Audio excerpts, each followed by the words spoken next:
महाकुंभाला मानत नाही, ते महाकुंभाचे स्नानाला मानत नाही, सनातनीय धर्माला मानत नाही, हिंदुस्थानचे हिंदू लोकांना मानत नाही, राम भगवानाला मानत नाही, असे काँग्रेसचे राहुल गांधीजींचं आज दिल्लीमध्ये पक्षाचा खाता सुद्धा उघडलं नाही। हिंदुस्तानियों के विचारों में बिलीव करेगा, हिंदुइज्म पे बिलीव करेगा, उसी के साथ ये हिंदुस्तान के मतदार खड़े रहेंगे, ना कि झूठी राजनीति के साथ। मला वाटते त्यांना उत्तर या सनातनियांचं यावेळीच दिल्लीमध्ये लोक मतदारांनी दिलाय।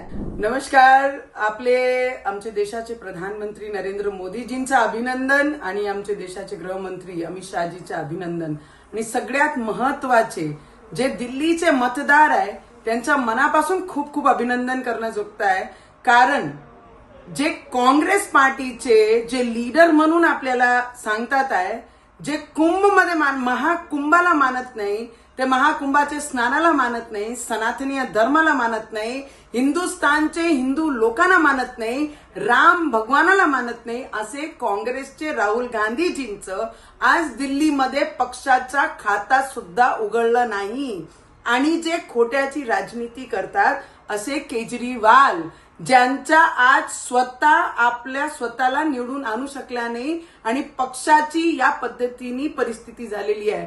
तर मला वाटते राहुल गांधीजी आणि खोटी राजनीती करणारे केजरीवालजी या दोघांना एक सगळ्यात मोठं संकेत आणि त्यांना जे जवाब उत्तर द्यायचं होता त्यांनी मतदारांना दिलं की जो हिंदुस्तान को मानेगा, जो राम भगवान में बिलीव करेगा, हिंदुस्तानियों के विचारों में बिलीव करेगा, हिंदुइज्म पे बिलीव करेगा, उसी के साथ ये हिंदुस्तान के मतदार खड़े रहेंगे, ना कि झूठी राजनीति के साथ। एक विशिष्ट समाज की राजनीति करने वाले काँग्रेस और आप ज्या पद्धतीने यावेळी त्यांनी राजनीति केली, मला वाटते त्यांना उत्तर या सनातनियांचं यावेळीच दिल्लीमध्ये लोक मतदारांनी दिलाय। तर मला वाटते आमचे देशाच्या प्रधानमंत्रीच्या मनापासून खूप खूप अभिनंदन। नमस्कार, आमचे देशाचे प्रधानमंत्री नरेंद्र मोदीजींचं अभिनंदन आणि आमचे देशाचे गृहमंत्री अमित शहाजींचं अभिनंदन।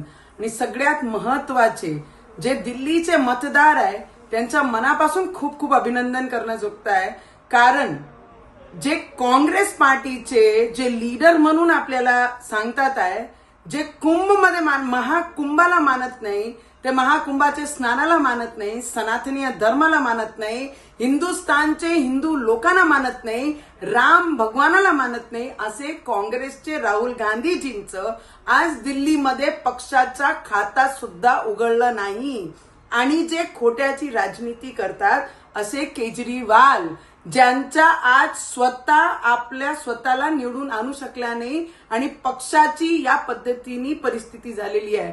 तर मला वाटते राहुल गांधीजी आणि खोटी राजनीती करणारे केजरीवालजी या दोघांना एक सगळ्यात मोठं संकेत आणि त्यांना जे जवाब उत्तर द्यायचं होता त्यांनी मतदारांना दिलं कि जो हिंदुस्तान को मानेगा, जो राम भगवान में बिलीव करेगा, हिंदुस्तानियों के विचारों में बिलीव करेगा, हिंदुइज्म पे बिलीव करेगा, उसी के साथ ये हिंदुस्तान के मतदार खड़े रहेंगे, ना कि झूठी राजनीति के साथ।